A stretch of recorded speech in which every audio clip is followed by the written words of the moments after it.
Hey, hi, hello. Okay, this is Oxygen on Demand, and we're going to be listening to An Unexpected Killer. This is Murder on Main Street.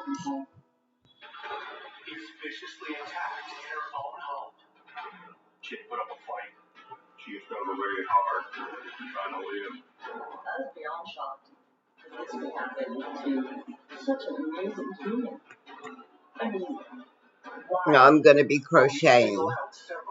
I'm making a couple of rounds. Okay, I don't know what I'm going to do with all of this yet, but I'll see.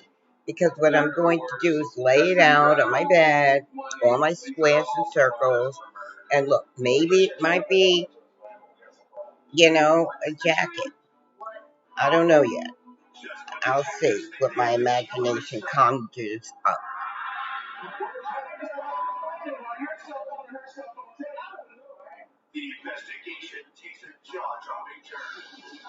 There was a murder from a Hollywood movie. It was definitely bizarre. It was just unexpected. Only a twisted person could pull something like this off.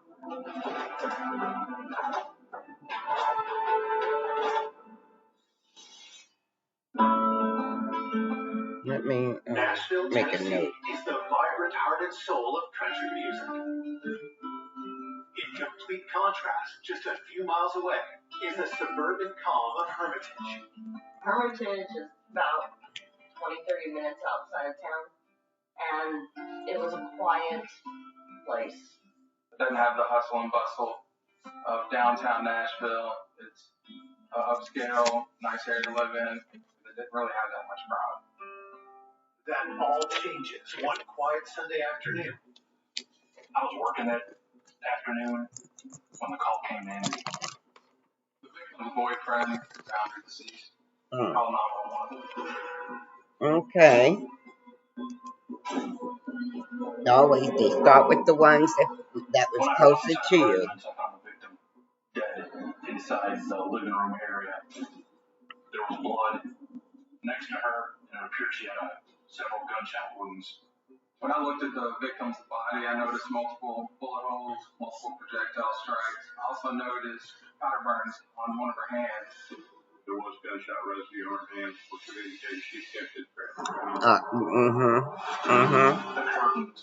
So she didn't shoot herself. And some chairs have been moved around like a struggle had started. It appeared she had put up a fight with the suspect. We began looking for a murder weapon. We could not find one. We realized that the assailant picked up shell casings and removed them from the scene to make it harder on investigators to determine what happened.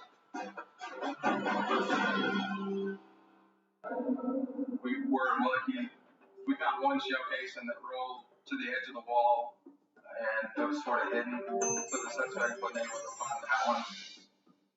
It had a green sheet, and I thought it was an old brass shell casing that was corroded. We turned it over for the test. We knew upon locating that shell casing that we were not going to have a clue that we could follow up on.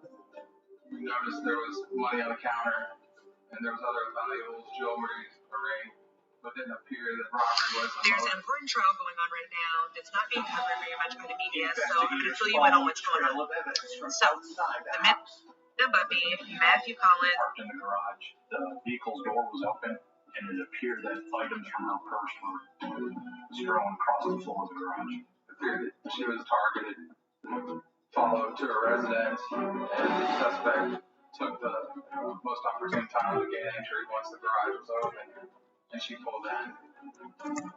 Detectives want more information from the victim's boyfriend. He tells police his girlfriend is 39-year-old Veronica Boza. They had plans to go out that day. Stated when he arrived at the residence, the back garage was up. He noticed the victim's vehicle was parked. The door was open. Upon entering the residence, he found the victim deceased.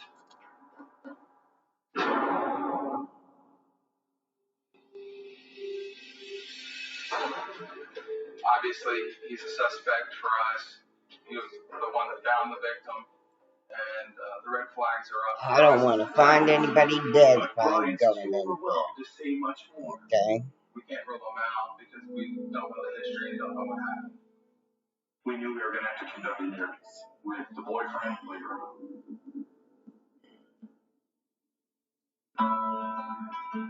Veronica was originally from Milan, Italy. Veronica was very religious. She was Catholic.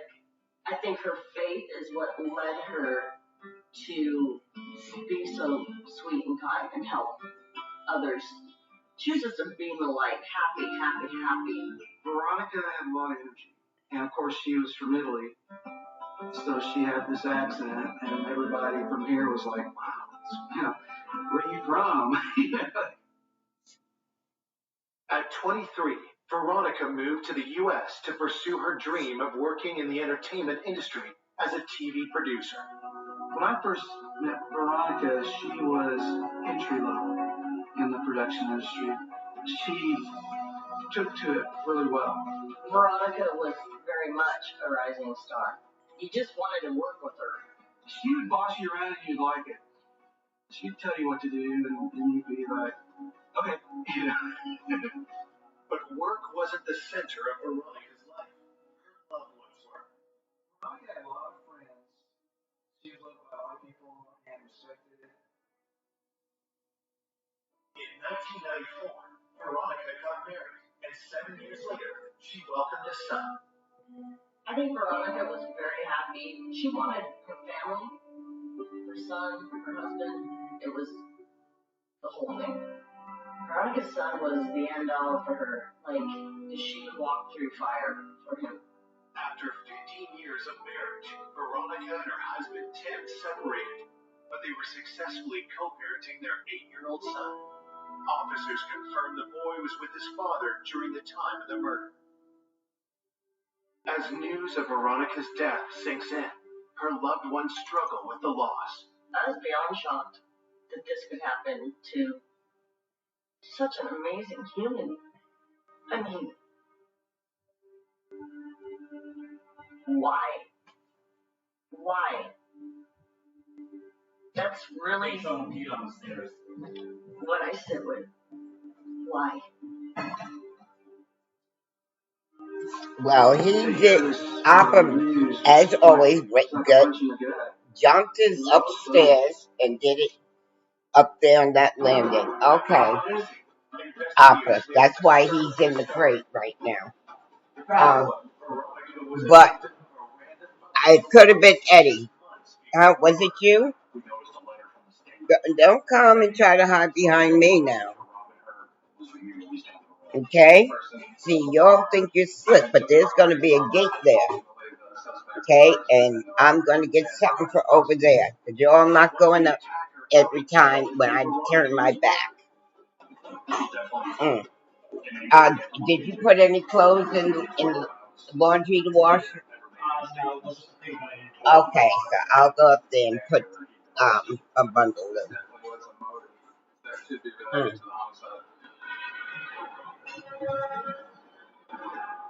Coming up, an old friend with a troubling past draws suspicion. He found out that he had I have to delete these photos. Then investigators uncover a web of deceit. This was maybe to show that he's lying about where he was. That leads to a killer hiding in plain sight. When they noticed that his phone was in the general area of the crime scene, She admitted that she stole her ex-husband's handgun. it's like, what?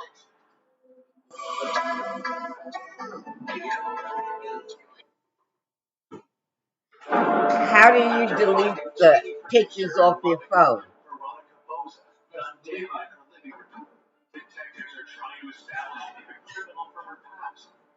No. We definitely had to look into seeing if he was we started to do a background investigation. He was a dangerous person. But when investigators dig deeper, they are forced to reassess. We're able to find records showing he was in jail during the day of the murder. With the key suspect eliminated, detectives now focus on reconstructing their victim's final hours. We found out that Veronica attended St. Edward's Church, and that's where she dropped her son off with his father after church service that Sunday. This is why I'm telling you this way you're supposed to say one service instead of having one for GoPro, one for Amazon, one for this, one for that. No, I don't. You shouldn't be having this. If you didn't have this minute, you wouldn't have this problem. Okay, but I sat here and I deleted all of this. I thought I did, unless there's more. Well, the thing is, Mom, if you take a picture on your phone, it will save it to every single one of your locations that you have connected to your phone. So if you have GoPro, if you have Amazon, you can have Google Photos, if you have Apple Photos, if you have all these different kinds, and you take a picture on your phone, I'll connect it to that. It's going to save that one image of the photo 6 different times into each one of these places. Yes. So if you have it all connected, your phone's going to take a picture, or you're going to save an image or something. It's going to save it here. Or right, that's what it does. Yes. So why do you have so many services? I already tried to Prime Video. All of them. You don't need any of them. You have the Apple one. Just the iCloud is all I need. But the other ones are free. That's what they're free. Obviously not if you keep running out of And they storage. worked on a show together, and then that's how they met. Oh, then they want me to buy more. And even if the Amazon is free, why are you using it when you have Apple? Why use it? Just Because I gotta pay for Apple. Huh? I have to pay for You pay Apple. for all of them. And it doesn't matter whether or not you have to pay for Apple. If you're using an Apple device, it would just make more sense for you to use Apple services. It's already streamlined, they're connected. Instead, you're going to have to try and transfer photos from Amazon to whatever. It doesn't matter. It's just, you're making it harder on yourself. Okay. You're making it harder on yourself. Just Okay. be simple. It's a simple Just thing. one Make question. it simple. So, how do I go to iCloud? It's just your photos. You go to your photos app. Okay, I'm there. I thought I had. Okay, all photos. I wonder if I go by month. Okay. On the way, he stopped and purchased a cold drink at a market, and then spoke with Veronica on the phone, and then he pulled up to the residence.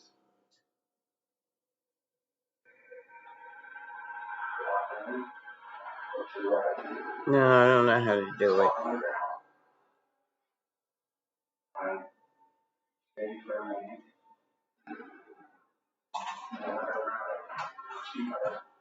That means I have to do one at a time.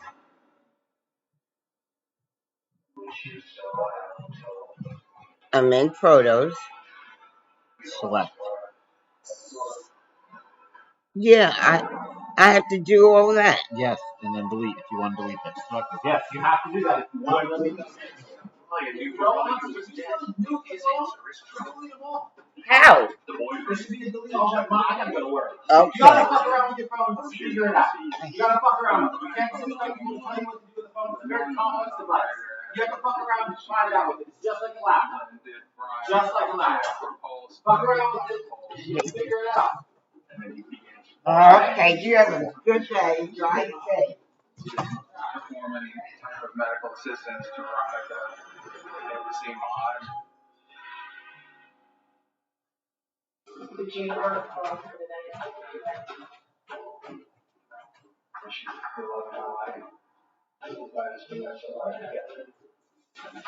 Brian insists he had nothing to do with Veronica's death. He's then very quick to offer up another suspect. But she had any disagreements with anybody that you know of? As we were interviewing Brian, he brought up the soon-to-be ex-husband as a person that we might want to look at as being involved in the homicide. Brian had stated that Veronica and Tim were going through a rough divorce. He said the divorce was contentious between Tim and Veronica, and he knew there was issues relating to the custody of their son.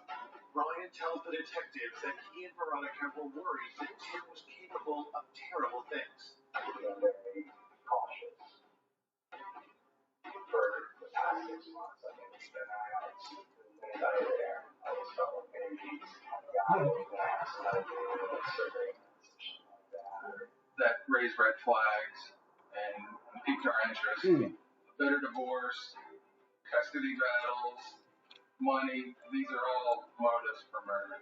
We wanted to interview him. Obviously, Tim, he was a suspect to us at this time due to his relationship with Veronica.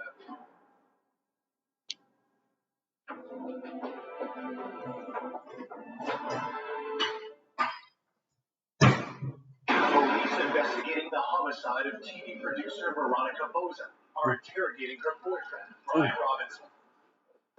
Excuse me. He points the finger at Veronica's soon-to-be ex-husband, Tim Boza.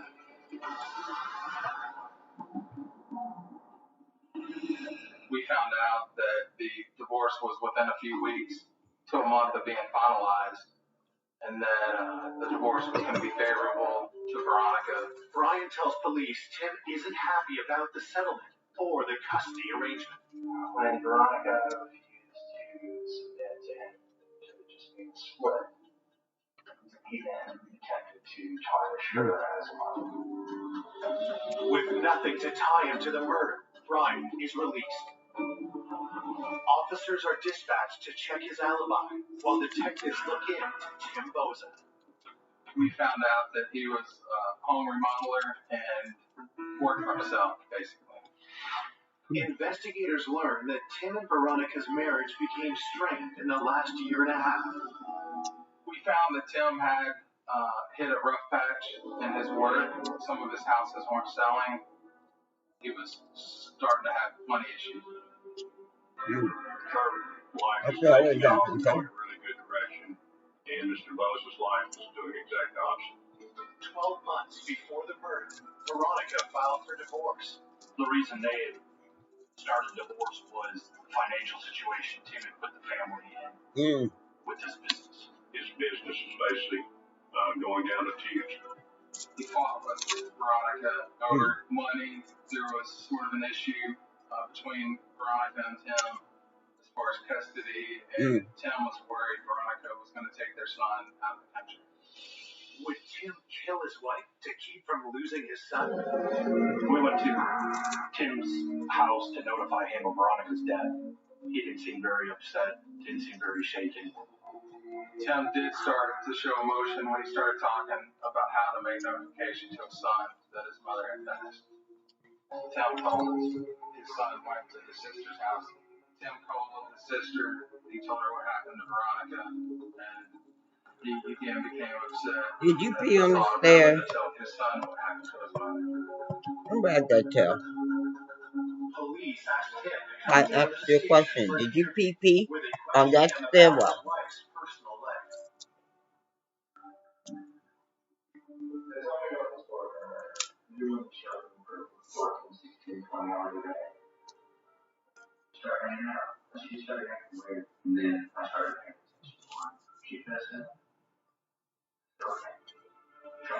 That's still on sale. Tim stated that he was upset that they were going through the divorce and that it wasn't what he wanted. Had Veronica's relationship with another man driven Tim to kill? Has your relationship with whatever was volatile? Is there any problem with the divorce?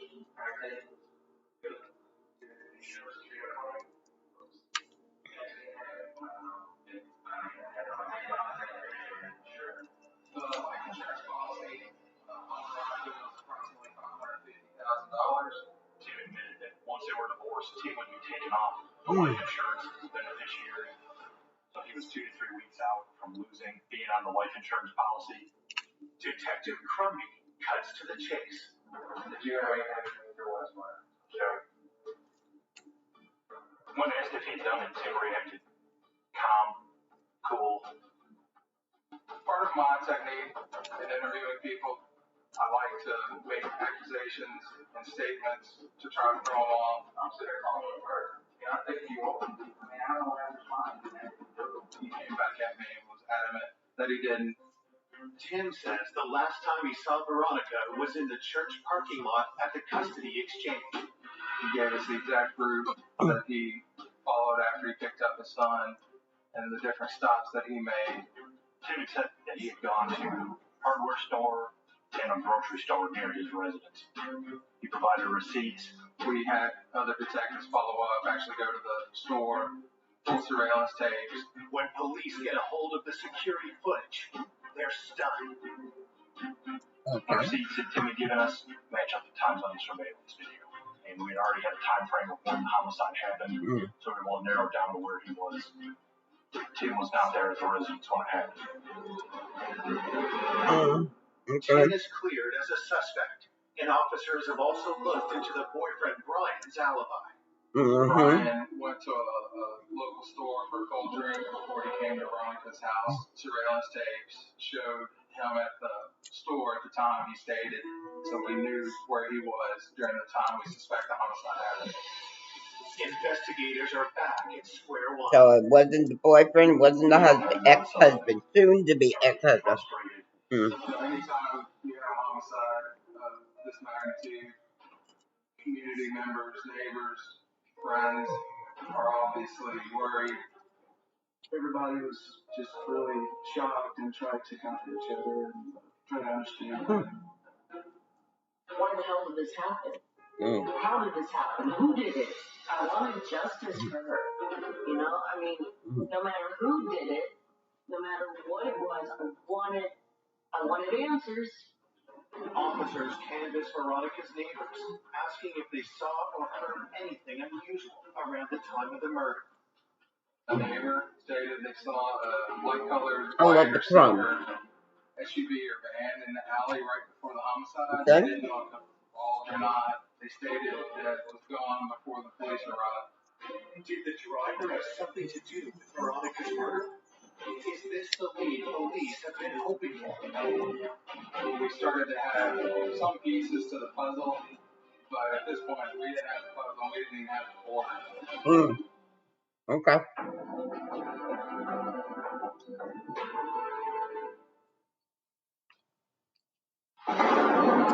2 days after Veronica Boza's murder, police still don't have a solid suspect.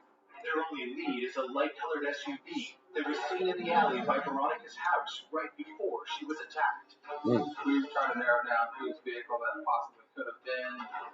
We were told that maybe a handyman that comes around, so we followed up and determined he had a dark truck. With a few weeks, investigators looked to Veronica's autopsy results for insight. The medical examiner said that she was shot 4 times. Okay. She had defensive wounds to her arm. The last time was a shot to her head. Make sure that she was dead, so she was basically executed. Was this a stalker? Is this a hitman? What is it? And so everybody was on alert. While the murder weapon wasn't found at the scene, police do get one piece of good news. Technicians ran ballistic tests on the shell casing, and that gave us a type of gun we were looking for that was fired from a hot point 9mm. Investigators decide to track Veronica's phone for further clues. When we have a homicide, we like to collect electronic evidence from family and friends that she had an iPhone. Give me a minute. We had our tech investigator follow up on cell phone records and GPS records. You were able to see when she was going to church and then came back home. And now the phone is missing. Police believe Veronica's attacker took her phone. The location of the cell phone was being recorded, leaving the scene of the homicide, traveling down the roads, down the interstate. Was the signal leading police straight to Veronica's phone? That was one key piece that really opened our eyes. It was almost as if Veronica was helping us in our investigation. Okay. But then the signal goes down. So we thought that the phone had been destroyed, powered off, or just already out. We requested records for her current boyfriend, Brian. We determined that he was telling us the truth about where he had been, what he had been doing. We looked at the cell phone records and the GPS locations for Tim in relation to the homicide. His cell phone was hitting on towers along the path that he stated he took. But something else about Tim's phone records jumps out to detectives. Multiple calls to one number during, before, and after the custody exchange. Police learn the number belongs to Corey Cotham. Corey Cotham was a friend of Tim's. They worked together, they hung out together, and they were very close. He was friends with Veronica. And at some point, actually stayed with Tim and Veronica. Were the calls just routine conversations between two friends, or something more sinister? Tim had told us that he spoke with his friend Corey, but he just made it seem like it was just a matter of fact, not a long conversation. But this was definitely a red flag. But when police look closer at Corey, they find Tim and Veronica's good friend has a dark and troubling past. We found out that he had a large number of assaults, physical assaults against women. Corey Cotham preyed on women. He was always playing women and trying to get money. He had such a high opinion of himself. He called himself Big Fan. It's a major revelation. Was it possible Corey had something to do with Veronica's death? Maybe there was a personal reason between him and Veronica that we didn't know about that could have been related to the homicide. We were just unsure at this point. So they got a warrant issued for Corey's cell phone data to show what Corey had been up to that day. The results raise immediate suspicions. Corey's phone and Veronica's phone were both hitting in the same general area as each other. We noticed that the day of the homicide, he was in the general area of St. Edward Catholic Church, which is where Veronica went to Mass at that morning. We then noticed that his phone was in the general area of the crime scene later that morning. When detectives track his phone's movement after the killing, they make a stunning discovery. We noticed that Corey Cotham's device was in the area of the crime scene, then heads back out toward Interstate 40. The route is suspiciously similar to the path Veronica's cell phone took. We would conclude that the two devices are in close proximity to each other and that there's a good probability that the phone was taken by the suspect at that point. I learned that information. We now started looking at Corey Cotham as the suspect in the murder of Veronica Boza. Investigators come up with a plan to lure Corey into talking. I was very nonchalant with him, trying to play it as we needed his help to clear his money to him. Corey agrees to meet with detectives. He didn't think our radar was up in regards to him. Corey confirms he spoke with Tim the morning of the murder. It was a couple times. I know I called. But wait, I know I called on the way back in Nashville. He stated he was coming back from Kentucky from seeing one of his girls, and that at the time he spoke with Tim, he was passing the Portland area on the interstate. Where were you when you talked to him at 12:20? I was already back in town. I went over my girl's house and just chilled with her, you know. He went to a girlfriend's house in Nashville, which was on the other side of town from where the homicide occurred. So he put himself way away from the homicide location. This was significant because it showed that he was lying about where he was. Then, investigators decide to set a trap. One thing we had to do was put Corey's phone on his person and in his hand 100% of the time.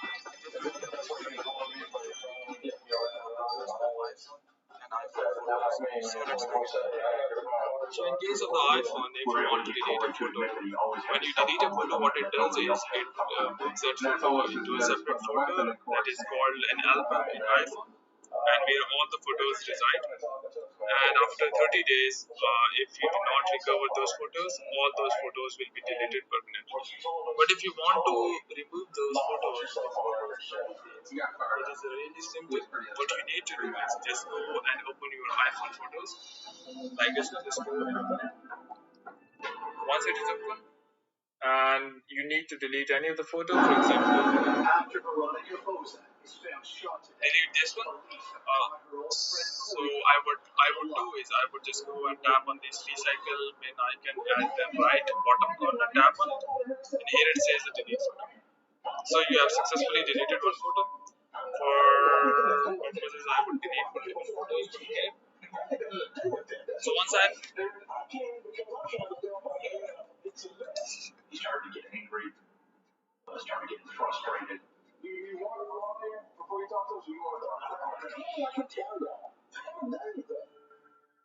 that point, we needed his vehicle and his cell phone in relation to the investigation, and we went and obtained a search warrant for them. When police seized Corey's vehicle, they noticed striking details. Corey had a champagne-colored Cadillac Escalade. My neighbor saw a light-colored vehicle in the alley that day of the homicide. We found a collapsible lunchbox. We found gloves and clothing, shoes, and other items that we didn't really know how they related to the same. If Corey is Okay, give me a minute. what's his motive? Corey's definitely a dangerous person. I don't know what he's capable of. He was a shit pad. But with no hard evidence against him, police had to let Corey go. One sec. Good morning. Obviously, Corey was a Eddie. suspect. Eddie, stop. Good morning, Dan. How are you? One of the things that we did with Corey's records was look at Oh, okay. One of the numbers that stuck out was 28 in the afternoon. So I called the number, and the person on the other end of the phone said, Corey. He had stated that he had cleaned a gun for Corey a couple weeks prior. Was a 5.9mm. Corey came to us and pulled it out of the red collapsible lunch pail. And we found a red collapsible lunch pail in Corey's Escalade. So it started to come together at that point. Investigators need to find a killer and connect it to Corey, but they still have a long way to go. It's one where they do have to input HD and all that stuff. Yeah.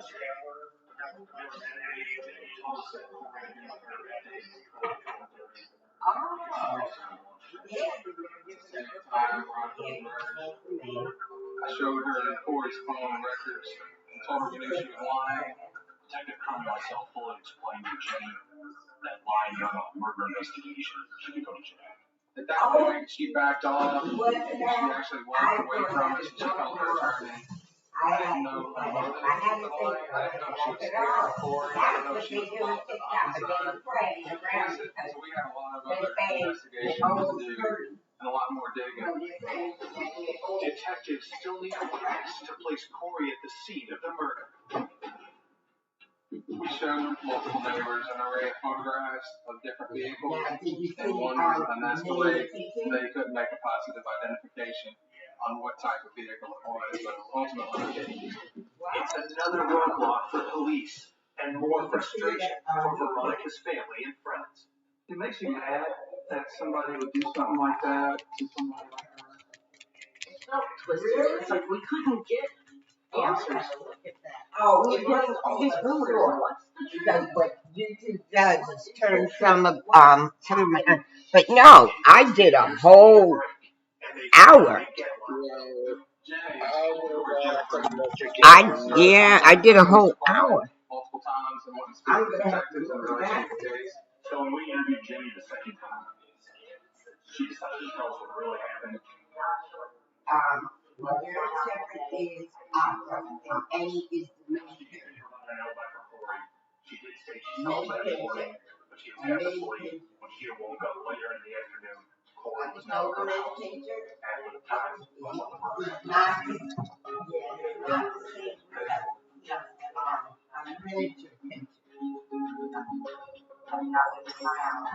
He does make one startling admission that's very valuable to police. She admitted that she stole her ex-husband's handgun and put it inside a red collapsible lunchbox and hid it in her vehicle. Okay, I'm going to go back and look at that because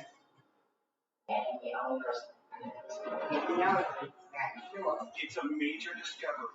Not only is Corey's alibi shattered, police now have a lead on the possible murder weapon. We showed Jenny pictures of the red collapsible lunchbox that found in Corey's vehicle, and she identified that as being the one that she put her handgun in after she stole it from her. She agreed at that point to work with us. yeah, I'm gonna look because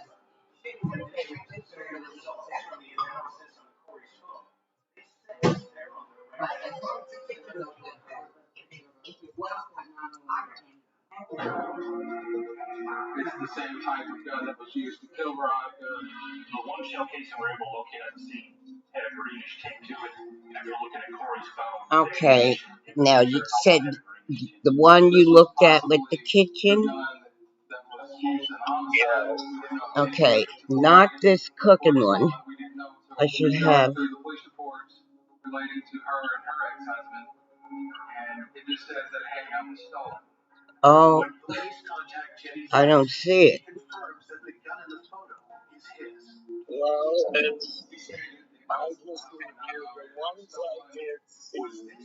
yeah. Natural. Oh, here it is.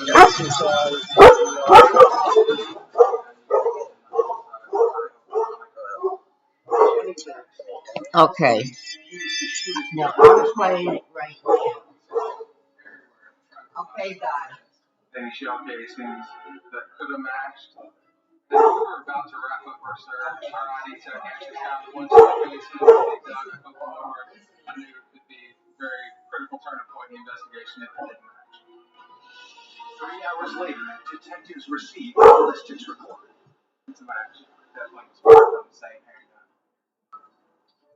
It was the best thing we could have done. We could have to tie the handgun to the scene without actually having the handgun. But where is the gun that was used to kill Veronica? Before investigators can lay any charges against Corey, they get an urgent call from Jen. She told the police Corey to plan a trip to Barbados. He was going to leave the country.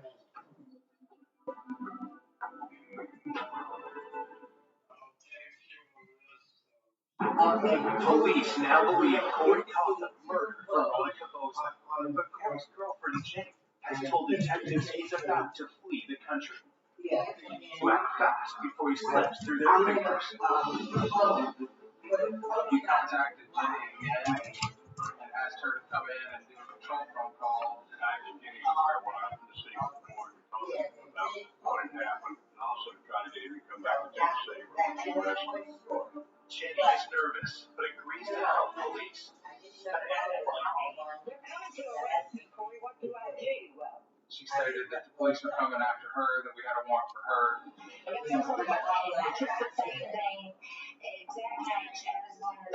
Yes. Yes. She stated that the detectives were able to tie the handgun that she had from her ex-husband to him, to the homicide. She said, Corey, they know.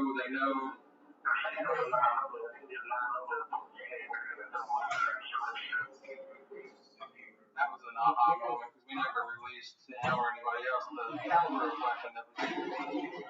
So we were very confident in all the evidence from Cotham, which was overwhelming that he was the killer. But it's what Corey says next that blows investigators away. Cotham did make a statement. You need to check with Tim and get with Tim. For him to tell Jenny to call Tim, that let us know right then and there that Tim was involved. You know what? It's a surprising twist. Had Tim been involved in Veronica's death after all? Surveillance was started at 10 that afternoon. Mr. Boza had been loaded and had custody issues in his marriage. We had money problems. Tim had financial gains. Veronica Boza. Last Sunday, $1,000 in insurance. Turned his life around. Well, He was outside to the kill door. Veronica. He didn't pull the So we trigger. left doing some But when he things. recruited the couple's mutual friend to do his dirty work, police take Corey into custody. Then they close in on Tim. Officer Royal filed Yeah, you know what I do? I just take food for the you know, and then eat that and then go back for another entree and maybe 2 pounds of potatoes and gravy. But I don't feel like playing it.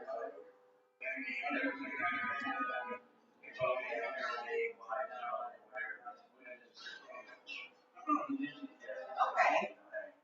Fresh fish or cooked? Very crazy plans. This homicide didn't make sense to me and how it played out. It was just unexpected. It was definitely bizarre when he told us what the plan was. Corey was supposed to murder Veronica, and Tim was supposed to murder one of Corey's girlfriend's ex-husband. The two of them got this idea from a Hollywood movie with the same type of plot. Chris Cross telling theory was straight, or supposedly he thought they were joking, but I could see Mr. Topham really talking it up and acting like Mr. Big Man or Mr. Hitman to take his bullets off.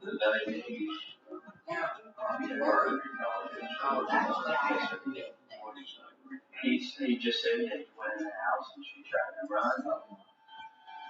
Then he shot her. When I talked to him, it said that Corey said it's done, which was obviously dynamite evidence for us. Police learned Corey also had something more to gain from Veronica's death. Tim promised to pay Corey $35 on the life insurance policy. His wife was leaving him. He just had anger and jealousy issues with the victim. He was a desperate man, and he had the strongest motive of anyone. Corey Cotham and Tim Boza are tried separately for their roles in Veronica's murder. In court, prosecutors put forward a theory of how the crime unfolded. Homicide. Corey went down to Sandwood Catholic Church. The only person who could have told Corey Cotham where she was going to be that day was Mr. Boza. While Tim runs errands to build his alibi, Corey follows Veronica home. Veronica opens the garage door. She pulls in the park. Corey pulled right in behind her. Got out of his vehicle, wearing a mask and gloves, and Veronica was in her vehicle and saw all this. She runs into the house, and Corey's chasing after her. I believe they fight in the kitchen area and in the living room area. She fought for her life. She obviously struggled very hard trying to live.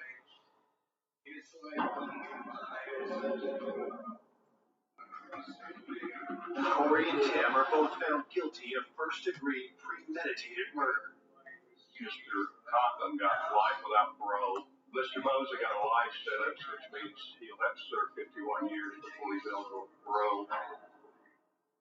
Veronica was definitely an unexpected target. I can't fathom Tim would ever do something like this. He hired the hitman. He's just evil. Only a twisted person could pull something like this off. He has no soul. The truth behind what happened, it just makes you feel sick to your stomach.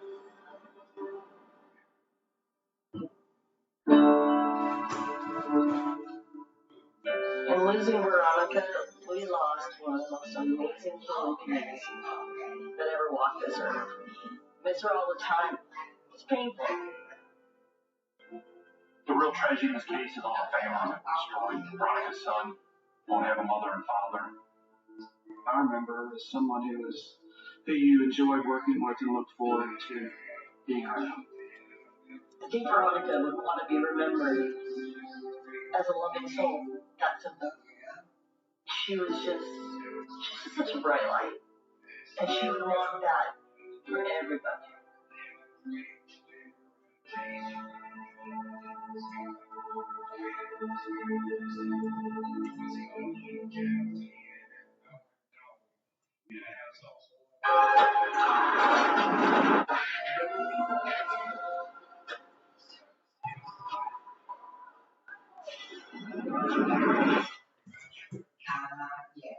A woman devoted to her town. She was the deputy county treasurer. Away from the courthouse, you saw a different person. She loved to dance. Her life snuffed out in a savage attack. There was quite a bit of blood. She had been beaten pretty severely. She had been terrified. She struggled at the end of her life. She had no enemies. Nobody had a clue who would do something like that. Police investigate several troubling theories. Is it a close friend that got into an argument with her? There had been some shouting matches. Maybe she interrupted a burglary or a theft. After months of false leads and dead ends, The town was on highway. a stunning discovery breaks open the case. It added a new twist to the crime. All of a sudden, you maybe I don't know all the answers. And points to a murder in their midst. I was kind of speechless at first. Like, my gosh, you just can't believe it.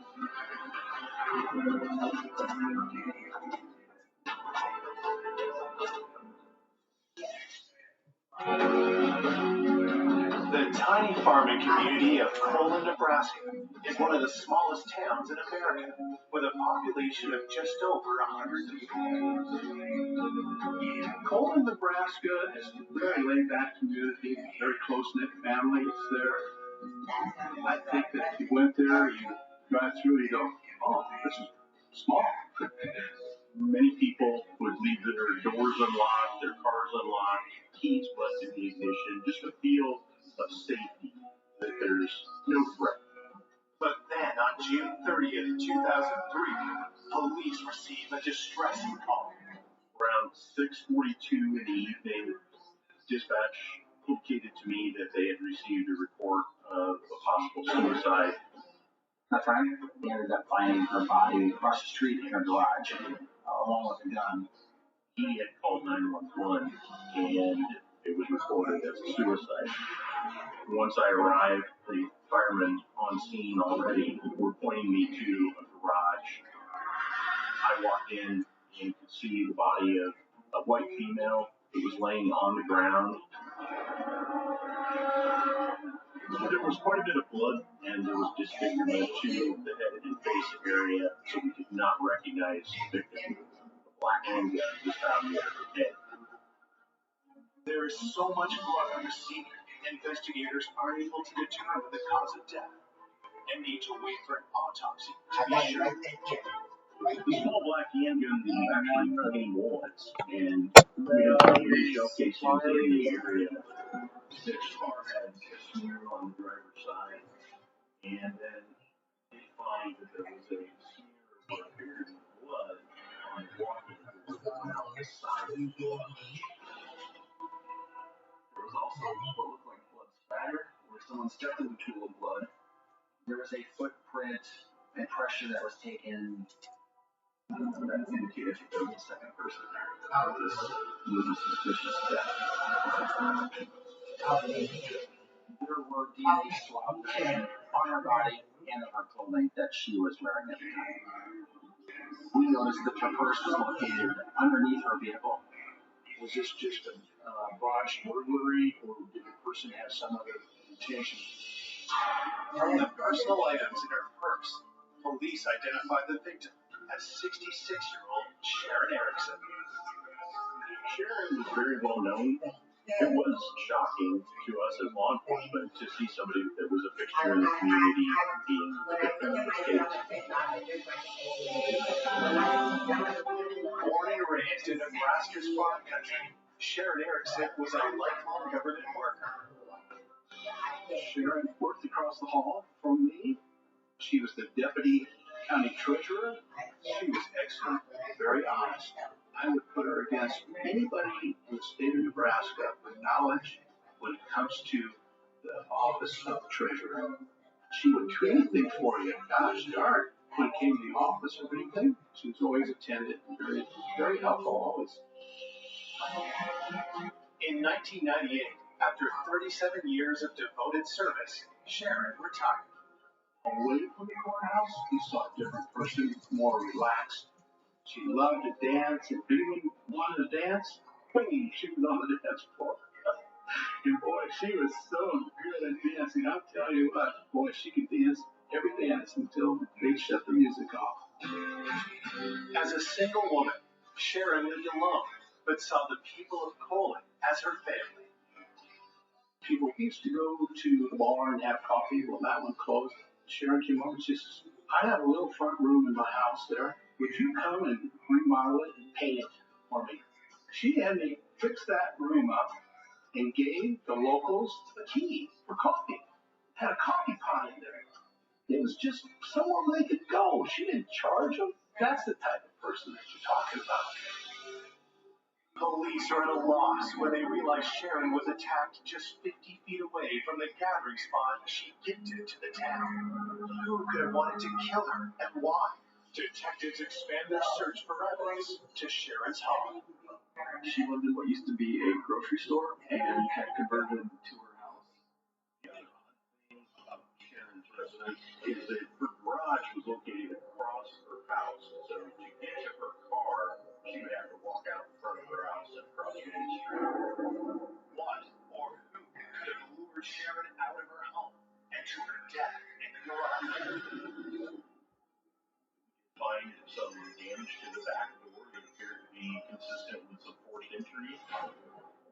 There was a hole chisel that was found next to the door that more than likely was used. We also did find that the phone line had been cut. There was at least some planning on the attack. Someone was obviously trying to prevent her from calling for help. Inside, there was nothing out of place. When we started going room by room, we found that there was a holster for a small gun in her bedroom near the bed, and the gun was missing. That, along with her bed not being made and the back door having damage and being pried open, we started to have a picture in our minds that this may have occurred in the middle of the night. Our assumption was that there was a burglary. She was alerted to the burglary because of noise coming from the person prying on the back door. That she got up out of bed, grabbed her gun, and went to investigate what was occurring before she was killed. As investigators continue to process the scene, they are interrupted by volunteer firefighter and village postmaster Rick Hartman. He was Sharon. He actually was the one that found her body. Mr. Hartman appeared to be a little more interested in the situation than some of the other firefighters that were there. Mr. Hartman had to be asked on several different occasions to stay behind the crime scene tape. After it kept happening, it really alerted a lot of us to, why does he keep doing this? Is there something else going on? Is there something wrong? Rick's behavior makes officers immediately suspicious, so they approach him for an interview on site. During the interview, Mr. Hartman had indicated that he was really close friends with Sharon. When Sharon would leave town, she would leave a key in her post office box for him to check on her house. So he was trusted by her. Sharon would come visit him every day when she'd come pick up her mail. But Rick tells police he didn't see Sharon that morning. He was asked to check on her after a worried relative didn't hear from Sharon that evening. Rick Hartman, he had gone looking for Sharon. Sharon was nowhere to be found. Mr. Hartman opened the garage door and could see Sharon inside her car. Without prompting, he indicated that it was a suicide, that she had a gun, knew how to use it. But we were very confident that there was foul play involved. When Rick is asked to make a formal statement, his demeanor abruptly changes. He said, if you're going to arrest me, otherwise I'm leaving. I was taken aback. Why would he say that? Why would he do that? We need to look a little harder at this person and find out what that was all about. Coming up, new evidence reveals a disturbing detail. She'd been sexually assaulted. I was definitely shocked. Small town gossip sparks salacious rumors. There may have been more than just a friendship there. He was trying to hide additional evidence. And just when detectives think they have the killer in their sights, It had to be him. a startling truth is revealed. This had shocked me through the entire area. What?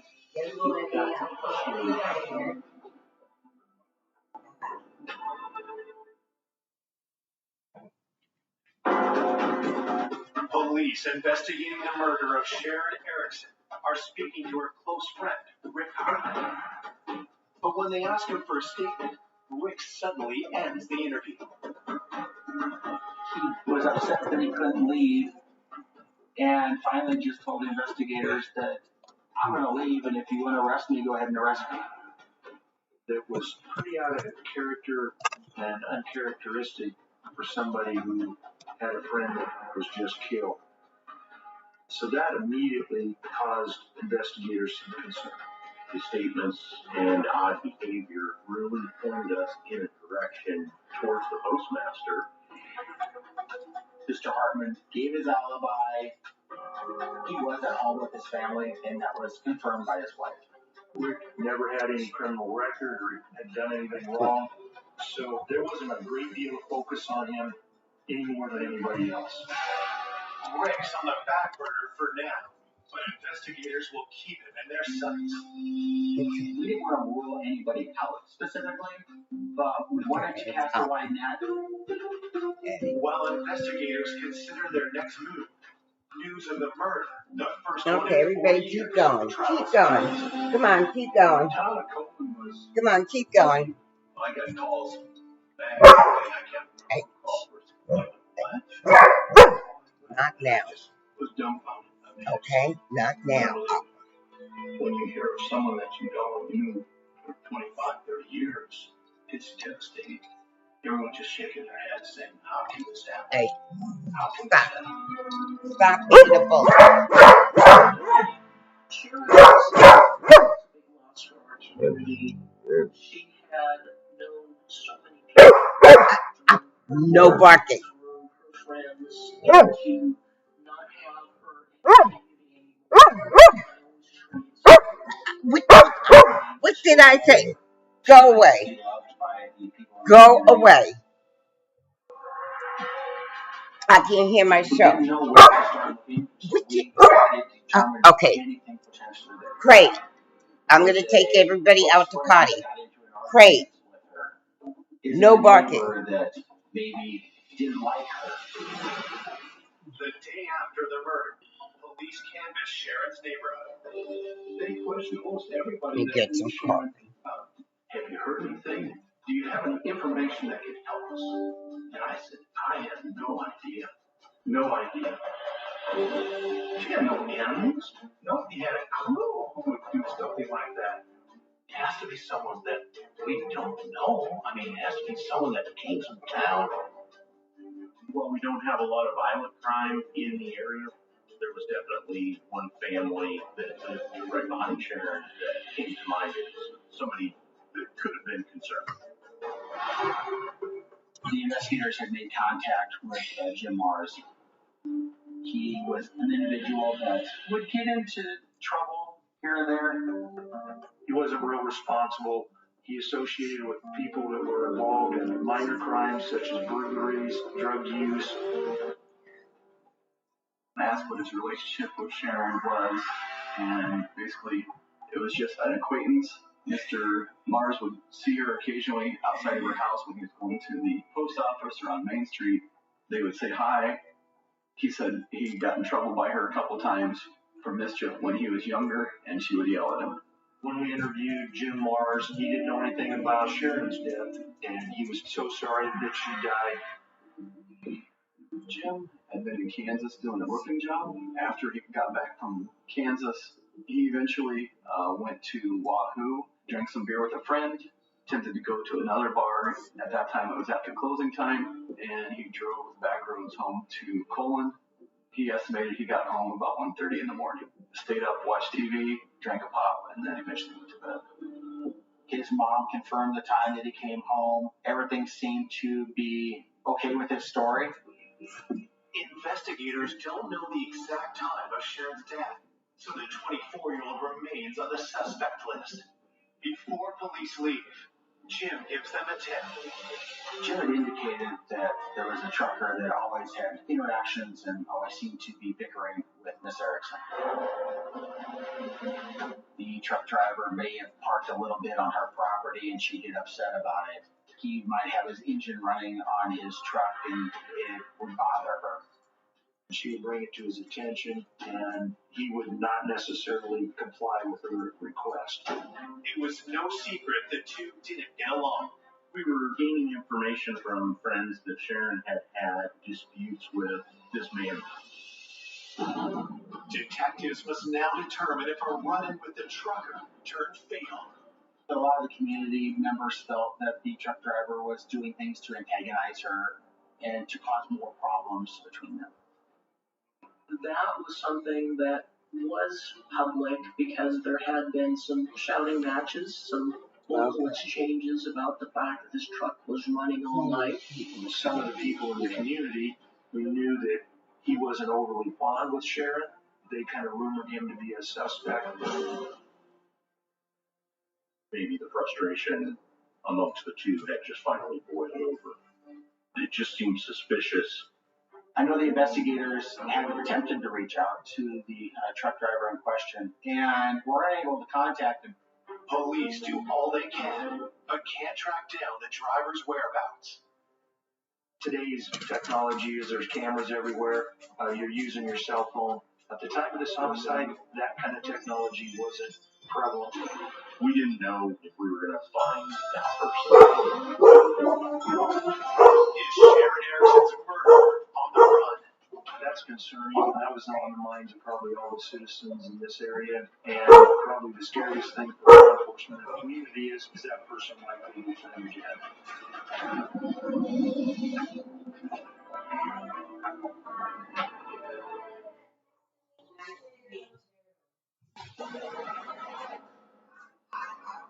Police Sharon Erickson have an abuse suspect. She crashed several times.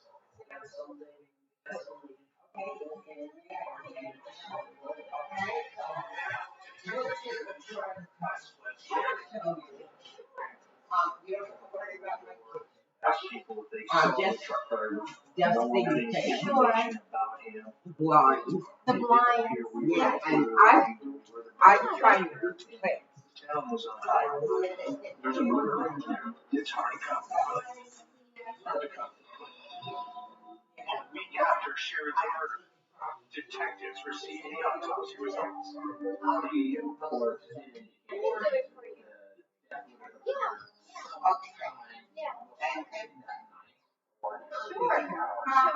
This will probably take a while. Indicated that there was no gunshot wounds, that the gun had not been used in the commission of the crime. You don't have a mind? pathologist ruled the cause of death to be asphyxiation along with blood poisoning. Okay. It was found that Sharon had been beaten severely. And the floor. I have a thing with all the things. You can get under this. Okay. Remove it. When they do whatever. Okay. I have seen. I should get out of that. Okay, so that I was definitely shocked that there was a sexual assault involved. Totally unexpected. It added a new twist to the crime, which further led to more questions.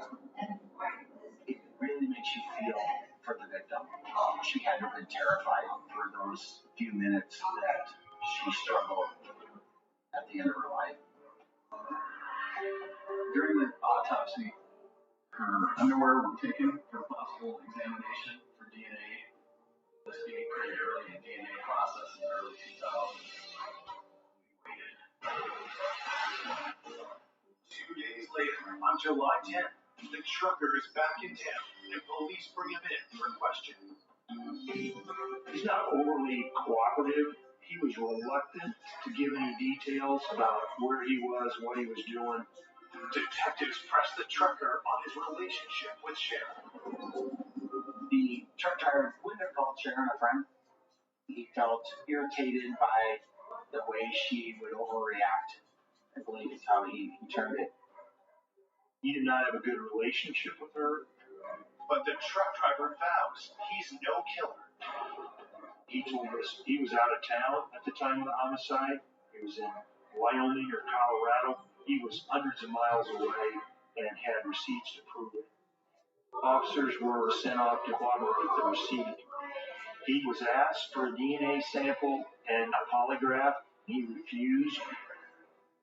Was the trucker hiding something? It's just one of the things that you can add to a list of items that if there's too many on that list, it's a problem. With nothing concrete linking the trucker to the homicide, detectives have to let him go.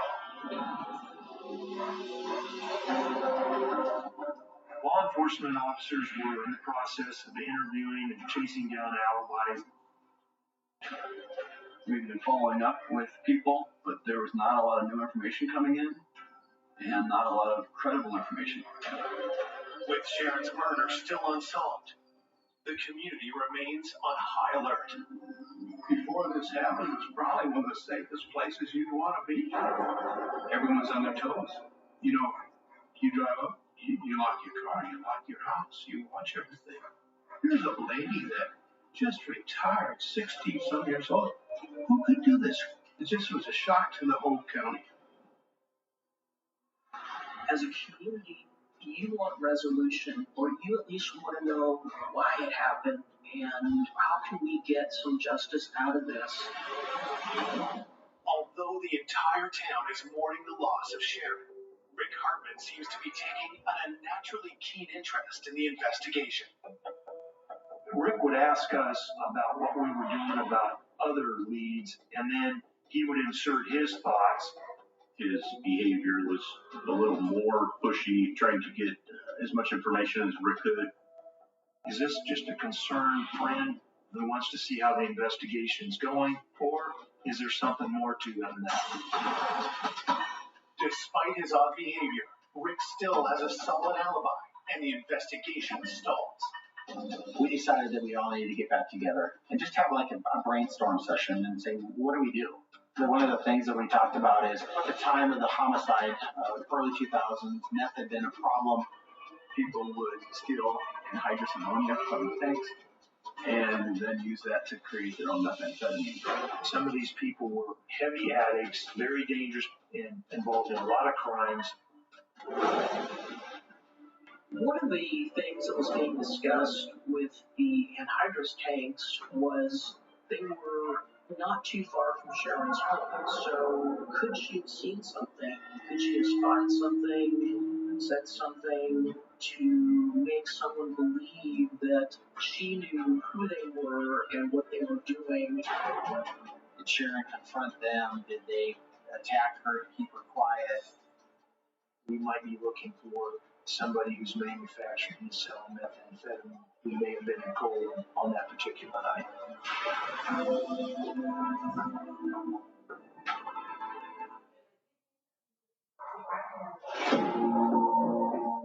5 weeks after Sharon Erickson is savagely beaten to death, detectives investigate whether she had been killed by a criminal gang manufacturing illegal drugs near her home.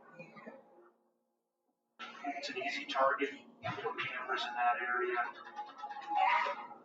We were aware that Sharon kept an eye on Main Street. She a lot of times had information And if about you need help with suspicious anything, people. you let me know, because I can do things, There. you know, things. Sharon So he needs me to saw move. something that she didn't think was right. She wasn't afraid to stand up and say something. Maybe she saw something that she shouldn't have. She interrupted a burglary or a theft. As we talked to people around town, they also indicated that might have been one of the reasons why Sharon may have been murdered. Investigators have talked to local suspects who were involved in the manufacturing of methamphetamine. People that we had arrested previous to this incident, and then people from the metro areas. Most of them have pretty extensive criminal records, and they're heavily addicted. So the level of cooperation with somebody who's addicted to methamphetamine is not going to be very good. It creates a difficult picture to paint. We're not able to generate the type of evidence or leads that we really would hope for. We as a department were frustrated with things not happening real fast and what you always want. The canvas fails to yield the information police were looking for, as does the investigation into the trucker. As the investigation unfolded, the truck driver was eliminated. He was miles and miles away from the incident. He contacted the establishment where he got fuel, and it wasn't a phone receiver. With this, the driver is fully off the suspect list. After doing the first set of interviews and looking at potential suspects, the investigators really weren't able to focus on anybody that would be so mad or somebody that would want to sexually assault Sharon or a killer. So it kind of left a lot of question marks. Where do you go? What do you look for? There's just a lot of unknowns. We just don't know what's going on. Do we feel safe or do we need to worry? Everybody had their ideas who did this, and I think it just kept going and going and going. People didn't have a clue, but they wanted to talk about it. There was a lot of discussion amongst the community members as to what was going on. A lot of rumors floating around. One of these rumors that starts circulating has to do with one of Sharon's good friends and a familiar name to detectives. Because of Rick's close contact with Sharon, small town rumors began to surface that there may have been more than just a friendship there. Many of the community members had mentioned rumors that Rick Hartman and Sharon had been having an affair. We start to wonder, was there more to their friendship, maybe in a romantic way? There was talk. This was something that was being discussed. So it's not that hard of a thought process or big of a leap to say, could he be involved? Police talked to Rick again, this time at the sheriff's office. He was cooperative. He somehow, I think, liked the attention. But that changes when detectives ask Rick some very pointed questions. Law enforcement actually asked him if there was a romantic relationship between the two of them. He was immediately offended, and he denied that. Mr. Hartman appeared to be very distraught. He said he was just friends with her, that there was no romantic relationship. Could the sexual assault that appeared in Sharon's autopsy actually have been a consensual encounter with Rick? That question certainly seems accusatory. Those things are not helpful, but that comes with the job. You got to do your job. Rick was questioned in detail and really scrutinized on where he was, what his involvement was. There were a number of times he said, we ought to look somewhere else because we're wasting our time on him. He became agitated. Rick stands by the alibi he gave police back when they first questioned him 7 weeks ago at the crime scene.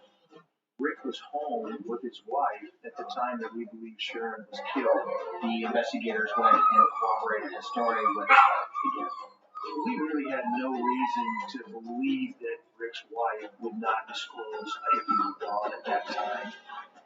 Even though there were a lot of things that kind of pointed to him, he had a pretty good alibi. With no hard evidence against Rick, detectives have to let him go, but not before getting one thing. We collected DNA from Mr. Hartman. We talked a little about it. And he said, no, I didn't do it. But again, you always have that doubt. No, what happened? There was just speculation and suspicion. 2 months after Sharon's murder, detectives finally receive results from the forensics lab. They had tried to do analysis on some of the items which were collected at autopsy to come up with a DNA profile. Will this be the break detectives have been hoping for? We were really needing something such as that to come through for us.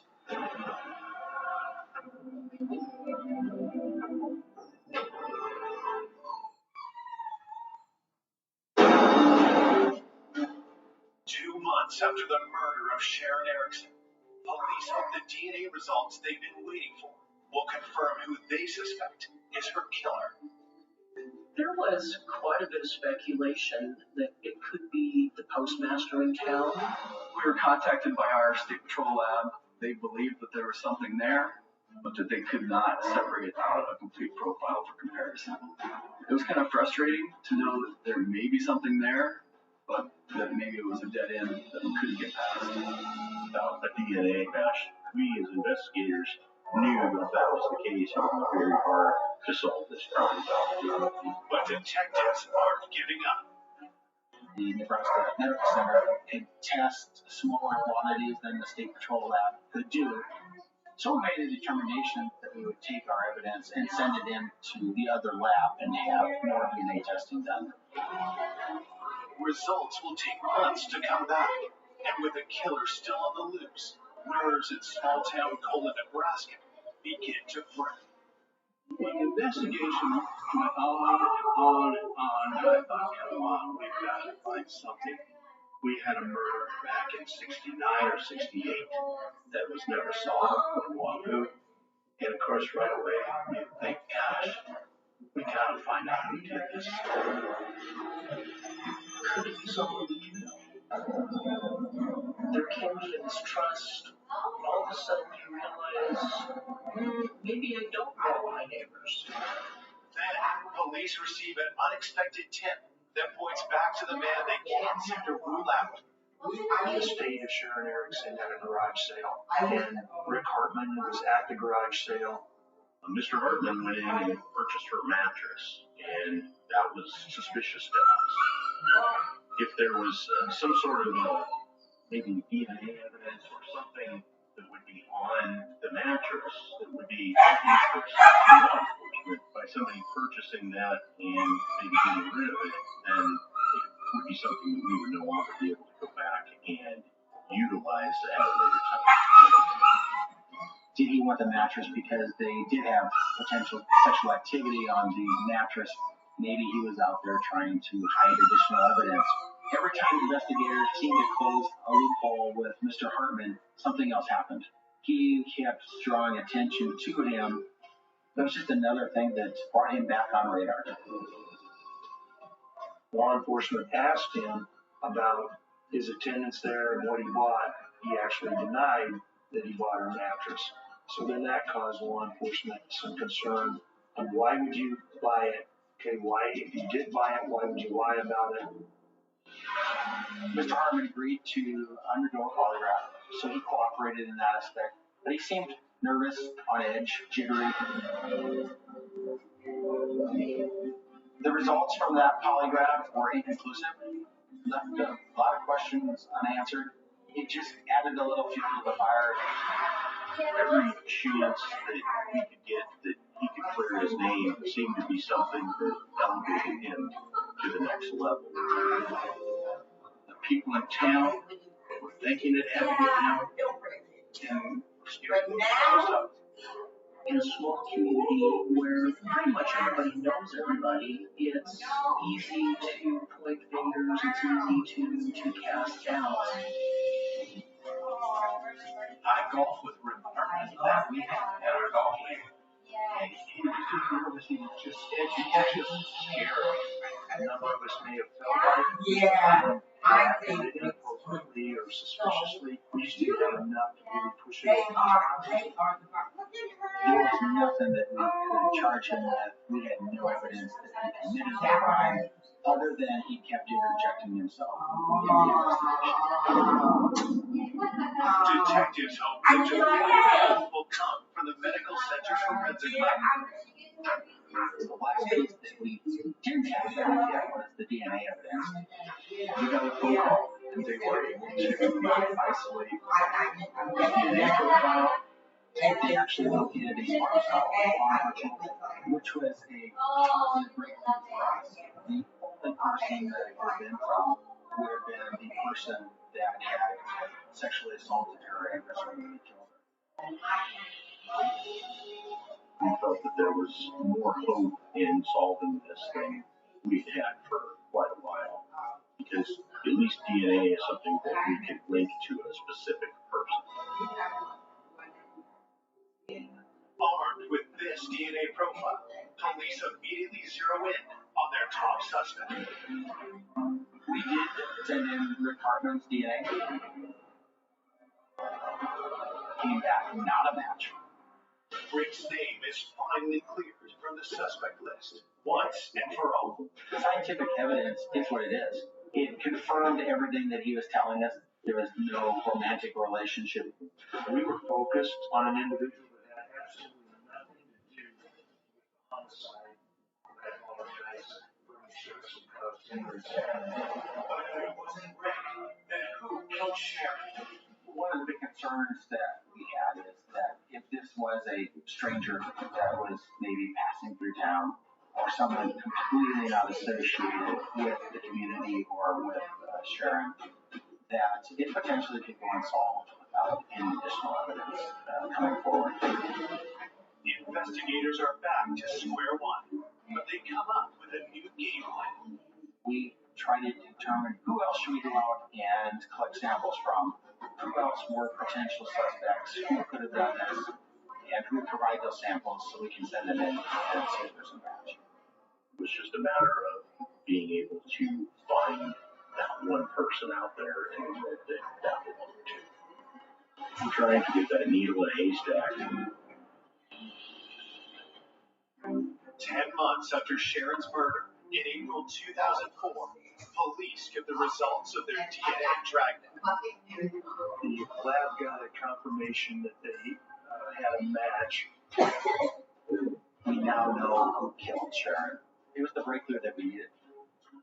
They sent shockwaves through the entire area.